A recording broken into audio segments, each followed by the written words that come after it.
పవన్ కళ్యాణ్ ని నమ్ముకుని నిర్మాతలు రిలీజ్ తేదీలు ప్రకటిస్తే అనుకున్న సమయానికి తమ సినిమాలను విడుదల చేయగలుగుతారా? అసలు అది పవన్ తో సాధ్యమయ్యే పనేనా అనేది ఇప్పుడు కాదు, ఏడాదిన్నర కాలంగా వినబడుతున్న ప్రశ్న. ఈ విషయంలో పవన్ తప్పు కూడా లేదు. ఆయన డిప్యూటీ సీఎం హోదాలో బోలెడన్ని బాధ్యతలు మోయాలి. ఈ మధ్యనే సినిమా సెట్స్ లోకి వెళ్లిన పవన్ కళ్యాణ్ ముందుగా వీరమల్లు షూటింగ్ లో పాల్గొన్నారు. పవన్ కళ్యాణ్ కోసం అమరావతిలో సెట్ వేసి మరీ మేకర్స్ షూటింగ్ కంప్లీట్ చేయడానికి తహతహలాడుతున్నారు. పవన్ వచ్చారు కదా అని హరిహర వీరమల్లు 2025 మార్చి 28 విడుదలని ప్రకటించేశారు. మరోపక్క ఓజీ మేకర్స్ పవన్ కోసం వెయిటింగ్. కానీ పవన్ ఇప్పుడు హరిహర వీరమల్లు షూటింగ్ కూడా పక్కన పెట్టి ఏపీ అసెంబ్లీ సమావేశాల్లో పాల్గొంటున్నారు.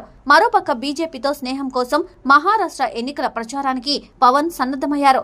అదే పవన్ అభిమానుల గుండెల్లో రైళ్లు పరిగెత్తిస్తోంది. ఈ నెల 20న జరిగే మహారాష్ట్ర అసెంబ్లీ ఎన్నికల్లో గెలుపు కోసం సర్వశక్తులొడ్డుతున్న అధికార ఎన్డీఏ కూటమి ఏపీలో తమ మిత్రపక్ష నేత అయిన డిప్యూటీ సీఎం పవన్ కళ్యాణ్ సాయం కోరింది. ముంబైలో తెలుగువారు ఎక్కువగా ఉన్న ప్రాంతాల్లో పవన్ కళ్యాణ్ ప్రచారం చేయాలని కోరగా ఆయన కూడా సరేనన్నారు. ఇలా అయితే పవన్ మళ్లీ సెట్ లోకి వచ్చేది ఎప్పుడు? సినిమాలు పూర్తి చేసేది ఎప్పుడు?